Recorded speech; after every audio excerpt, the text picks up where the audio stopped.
ఎంత చక్కగా దిగాడు ఆయన. పైగా ఆయన ఏదో ఫ్లైట్లో వెళ్తున్నాడంట, ఆ ఫ్లైట్ కూడా సీఎం రమేష్ అంట. ఏంటి అన్నీ కూడా ఇలాంటి ఊరిని చిన్న చిన్న వారు అన్ని సన్నాసి పనులు చేసే చంద్రబాబు నాయుడు ఆయనలాగానే అందరూ చేస్తారని మా మీద బురదల్లే కార్యక్రమాలు. ఏదో ఒక విధంగా చెవిరెడ్డిని ఇంకా ఇతర నాయకుల్ని ఇతర ఐపీఎస్ ఆఫీసర్ని ఈ కేసులో ఇరికించి వేధించాలనే ప్రయత్నం చేస్తున్నటువంటి సిట్ సంగతి కూడా చెప్తున్నా. సిట్టు మీరు సక్రమంగా విచారణ చేయకపోతే డెఫినెట్గా మీరు జైల్లో సిట్టింగ్ చేయాల్సి వస్తుంది, గుర్తుపెట్టుకోండి.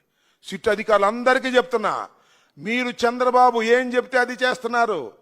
2000 రూపాయల నోట్లు పెట్టి మీరు చేస్తున్నారు.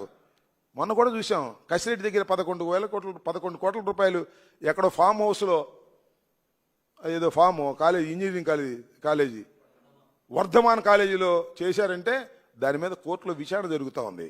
ఆ నోట్ల యొక్క నెంబర్లు, సీనియర్ నెంబర్లు ఇవ్వమంటే అవి ఇవ్వకుండా అక్కడక్కడ కలిపేస్తున్నారు.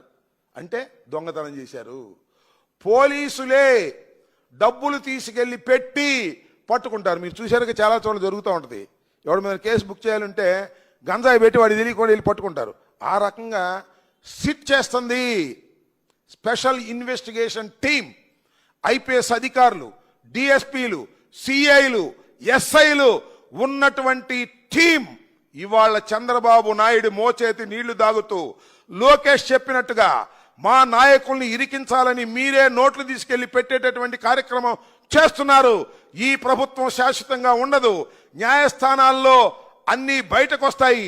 మీరు ఇదే విధంగా తీసుకెళ్లి డబ్బులు పెట్టినట్టుగా రుజువైతే SIT will be sit in the jail.